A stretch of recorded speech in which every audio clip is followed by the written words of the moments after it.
Welcome back. I was deciding to go through each country's special rules, and so I decided to start with the United States. And instead of trying to put all the USA special rules into one video, I decided that I would just start with the tank special rules because there are a lot of them, and that's going to take a pretty much a video by itself. And then I'll split up some of the other USA special rules into their own videos. So this first video is some of the special rules that USA tanks receive. So let me clear this off.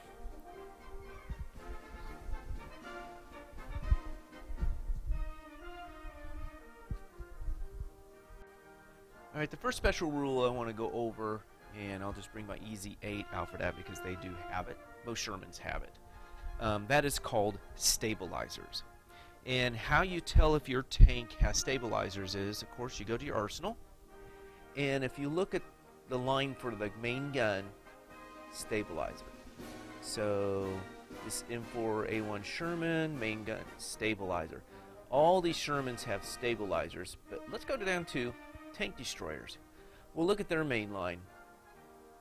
No stabilizer, no stabilizer, and no stabilizer. So that's how you tell. Go to the equipment and notes and see if it says that it does have stabilizers. Okay, so now we know we have stabilizers. Well, what do stabilizers do? So what I've got is the studs out here behind this wall, and I've just got a normal Sherman wanting to shoot at it. And the Sherman, of course, I'm going to turn this a little more this way so it's a little easier to tell what's going on here. So this Sherman wants to shoot this stug. It hasn't moved. This is a veteran, so it's going to take 4. It's concealed 5. So I got 2 shots needing 5s, and I missed. But let's say I do hit. I can't hit today. There we go. Okay, so I hit once.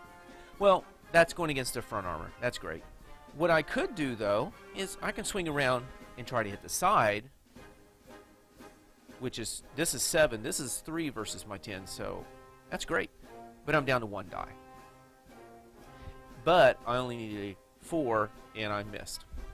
Well, what stabilizers allow you to do is you can move and keep those 2 dice. But to keep those 2 dice, I have to add 1 to the difficulty to hit. So normally, this would be a 4.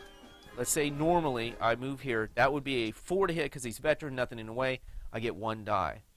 But I want both dice, so instead of needing a 4, I need a 5, which is what I needed here. So do I want 5, 2 dice needing 5s to hit on front armor, or do I want 2 dice needing 5s to hit on side armor? And of course I miss. There we go, I hit once. Now, 10 versus 7, he could try to make a save. 10 versus 3, he can't even save. Firepower, I bailed him out. Okay, but you get the idea. So you can move your Shermans, get 2 dice as your rate of fire, but you have to add 1 to the difficulty. And that's what stabilizers do for you. And let me clear this out. Alright, so here's the situation. This is Bocage, Normandy Hedgerow Bocage. And this Sherman wants to cross it. Well, to cross the Bocage, you first have to start in contact. So you can't move up there and then try to cross it. You move up there, the turn's going, the opponent takes their turn, now it's your next turn, now you're able to try. Well, this is considered very difficult going. So that means you're going to have to try a skill check to cross it. So they're trained. This guy's a trained, so he needs a 4, and I rolled a 1, so he becomes bogged down. Well, that's not the only bad thing that happened. What's happening is he's trying to cross it and getting stuck, so his tank's kind of hanging in the air, and the bottom of it's sticking out on the other side. Now, you don't do that with the model. You don't do that, but that's what's kind of happening.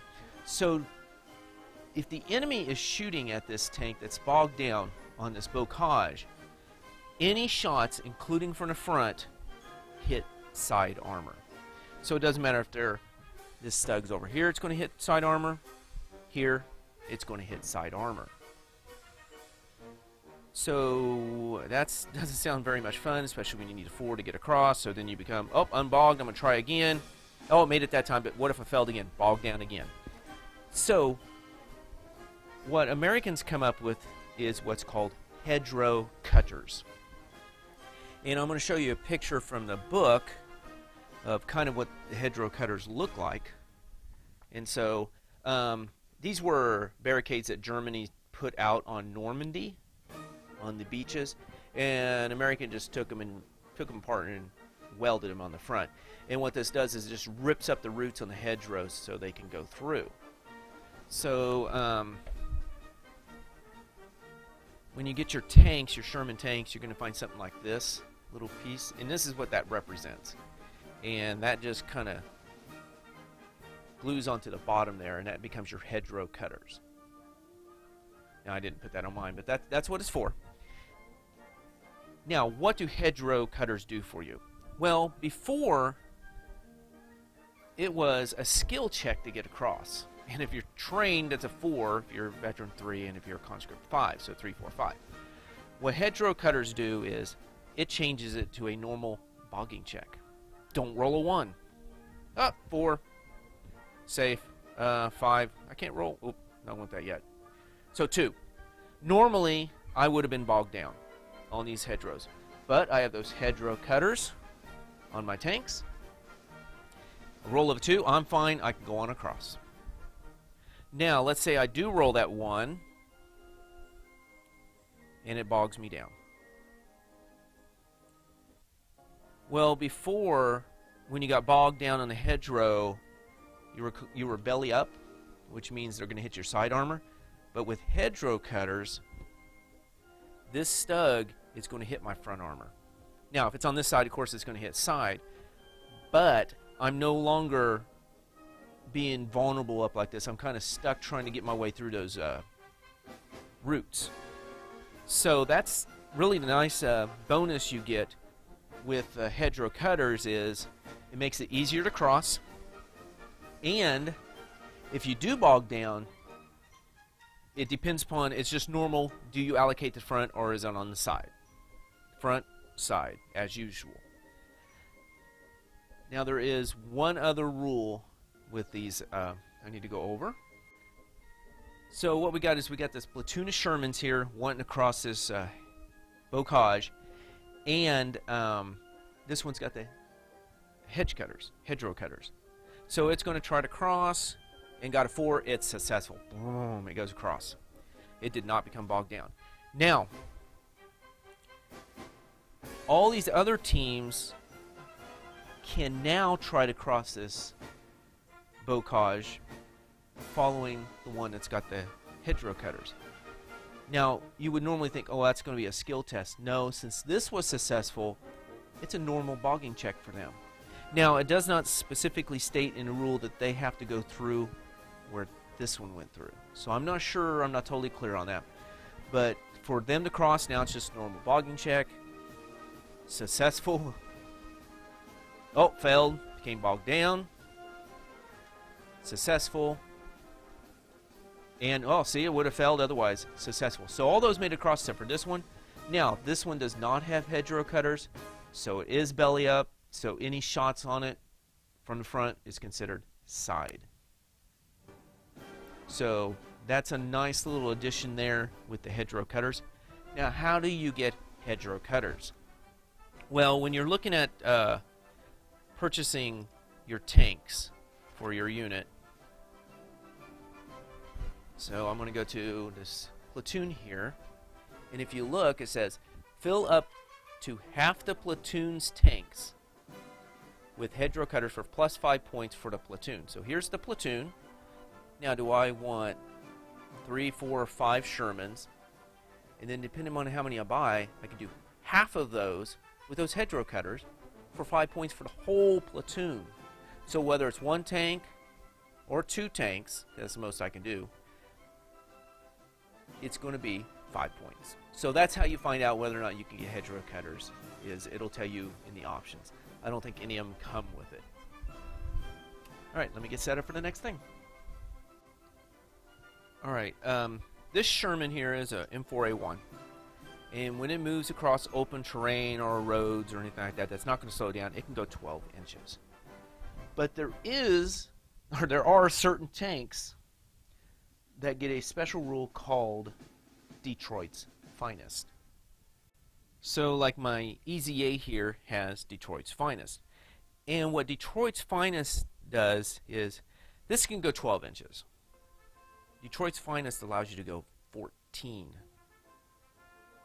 As long as you're not being slowed down. If you're slowed down by terrain, this is going to go 8, this is going to go 8. So remember, terrain's going to slow you down. And if they go at the double, this will go 24, this can go 28, because you double what they can do.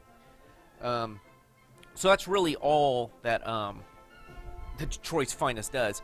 And again, if you're trying to figure out how you tell as Detroit's Finest, you go to your arsenal. So here's my USA arsenal for my tank. And if I look, no,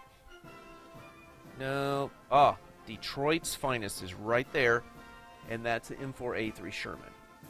Detroit's Finest, no Detroit's Finest on that one, and Detroit's Finest. So you can see how you find it. So that's going to tell you whether or not this is a little bit faster of a tank than your normal Shermans. And that is Detroit's Finest. Alright, the next thing I want to talk about is duckbills. And I'm just going to put a couple of Shermans out here so you have something to look at, because there's no way, you don't even model this. It's just something you can choose at the start of the game. Do you want to fit your Shermans, and it could be any Shermans except for 2. There's a limitation of 2. You could fit any of your Shermans with duckbills. And basically, what do duckbills do for you? Well, there's a wall, and this Sherman's trying to get over that wall, so he needs to do a bogging check. And let's see if I can fail. No, I can't fail. So if he made it, he goes over. If he fails, which I didn't, so he failed, he becomes bogged down. As usual. Done. He can't do anything else. But this has duckbills. Duckbills are the same thing as wide tracks, which means when he failed that bogged down check, before he becomes bogged down, you get to roll this again. And if you get 4 or higher, you are not bogged down.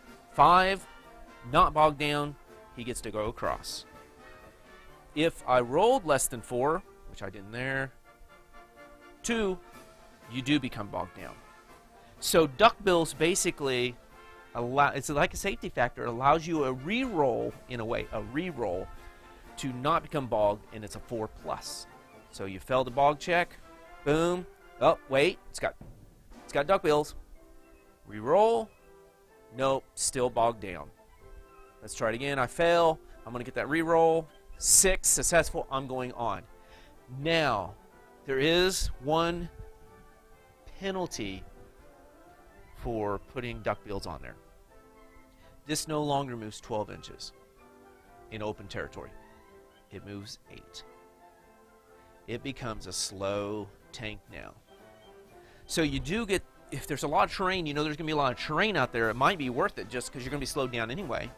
Might be worth it because you get that re-roll. But if it's a lot of open country, I don't think I would do it. So remember, it's at the start of the game. You get to choose whether or not you want to do that. Now, the 2 tanks that cannot get the, I keep wanting to say wide tracks, but the duckbills. One of them is the Jumbo, and the other one is the EZ8. Those 2 tanks cannot have wide tracks put on them, but the rest of your Shermans can. All right, so that's it for duckbills.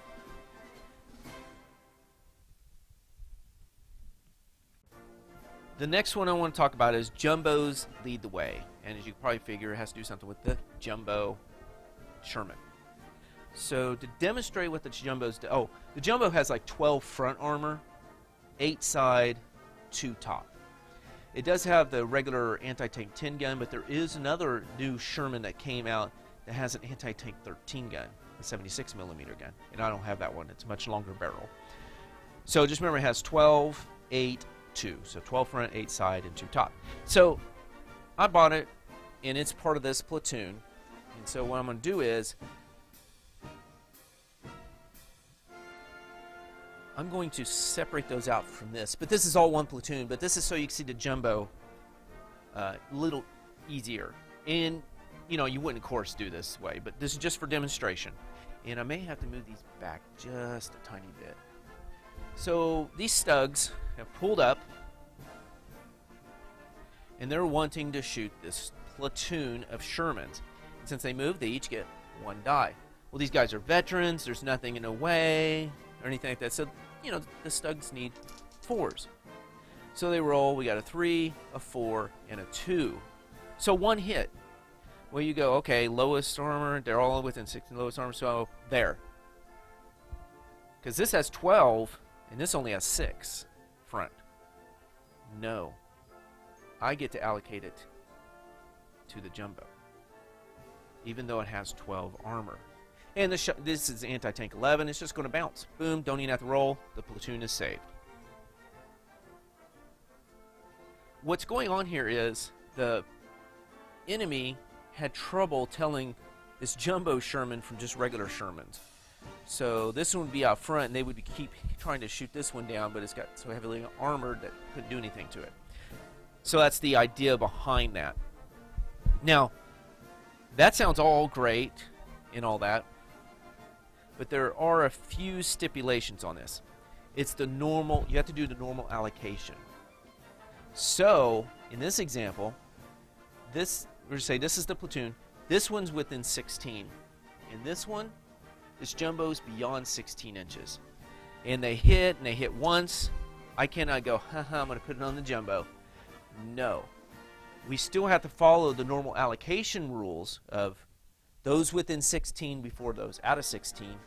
And then when you're looking at within 16, those with lower armor first. So if this one's within 16 and this one's beyond 16, has to go there.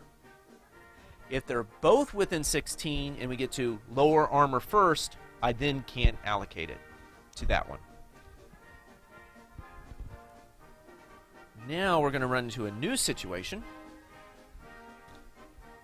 No, I don't want to. I want to go to easy 8s because it's a little easier to tell. Okay, so here's the easy 8s. Running around with the jumbo. Look at the difference. Look at that gun barrel on the easy 8s. Look at the gun barrel on that one. Huge difference. Well, you can see that difference. So can they. So they can do a priority target. If what the jumbo is with has a different chassis or a different gun, the opponent can do, I'm going to do priority target, them. And they can roll their 2 hit, and they hit once. Do I have to allocate it to them? Maybe. What it comes down to now is that gun tank rule. The opponent has to roll a 5 or a 6 to be allocated to them. Otherwise, I can allocate it as usual. So rolling a 1. Boom. I'm going to put it on the jumbo. It's just going to bounce. If they rolled a 5 or a 6, I have to allocate it to them. Following normal allocation rules, those within 16 beyond. So, if the jumbo's within 16 and these guys are beyond 16, boom, has to go to him first. Those within 16 before those out. So there are ways around jumbo leads the way rule, but it has to do more with hit allocation and are they different. All right, so that's it for jumbos lead the way.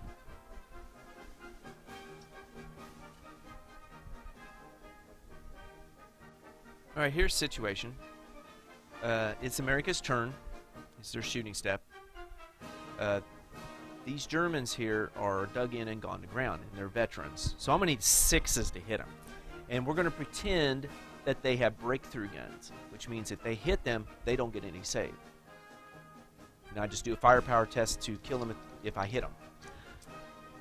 Well, wow. So they moved and they moved, so they're going to get 1 shot needing 6s. Ugh. Oh, I hit once. Okay. But normally it'd be pretty tough to do that. Is there a way in this situation that I can make it easier for them to hit? Yes. USA has a special rule called tank telephones. And again, how you tell if you have tank telephone is you go to your arsenal, and under equipment and notes, it will tell you tank telephone. Like this one does not. But tank telephone, tank telephone, tank telephone, tank telephone. So it looks like all these Shermans here have tank telephone. If we go down to tank destroyers here, there we go. I don't see any. Ooh, I see Detroit's finest stuff, but I do not see any tank telephones. So that's how you tell if it has a tank telephone. Well, what does tank telephones do for you? If a tank or vehicle, whatever, with tank telephone has an infantry team next to it, and this infantry team did not move and is not pinned down, it can do this. And what this infantry does, it acts like a recon unit to do eyes and ears and get rid of that gone to ground for one team out of this. Not the whole platoon, just one team, to make it easier for this to hit. Now, it requires a skill check.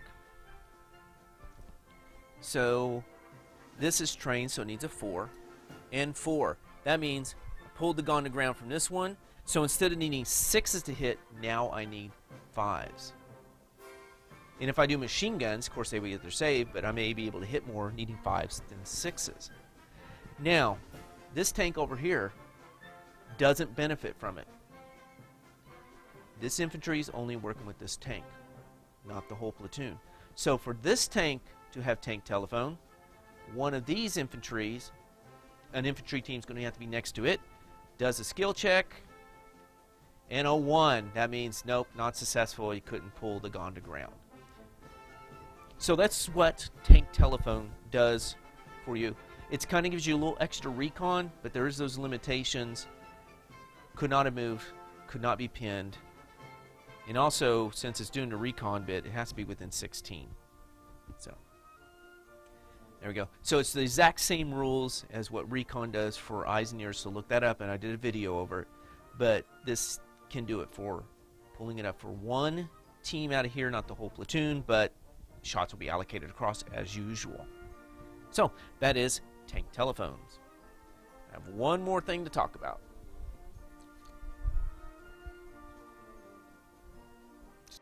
So here we are with that familiar situation. Did move, doesn't want 2 shots here, or move here, uses stabilizers, and get 2 shots there, but add 1 to the difficulty. That's nice. But there is one other rule, and that's with the easy 8s. So here's the easy 8. So it can shoot 2 dice, trying to hit that as usual, or it can move around here and keep the 2 dice and not add 1 to the 2-hit roll. Wow. But there are some limitations. First of all, it cannot go through any rough terrain. So it can't enter, move, go through. If it does anything with rough terrain, cannot use this rule of smooth ride. Also, if it moves over 6 inches. So it's going to move the same as infantry in a way. If it moves the same as infantry distance, it still keeps its 2 dice and does not add 1. So let's go back to the situation where, let's look at the difference. This one, veteran, wall, 2 dice needing 5s. Moves over here, wants to keep the 2 dice, still needs 5s because 4 to hit, plus 1 for the stabilizer. Alright, 2 dice needing 5s. But if it hits, that thing's not going to get a save. So 2 dice needing 5s. Or 2 dice, it didn't move over 6 inches, didn't go through rough terrain. 2 dice needing 4s. That's the difference. You have to add 1 for this one. You don't add 1 for this one and keep the 2 dice. So that's what smooth ride, smooth ride. That's what smooth ride is going to give you for that. So that is all I've got for USA Tank Special Rules. I think it makes playing USA a lot of fun. Your tanks aren't that strong, but you have such variety of things you can do with your tanks that it makes it a lot of fun. Plus, the smoke is awesome. Yes, it is. It's awesome. So, that's all I got for this video. The next one, I'm going to go over, I think, USA Special Transports and infantry rules. I want to leave the artillery for its own video because there's several things with that, and definitely tank destroyers in its own video. So, until next time, have a good game.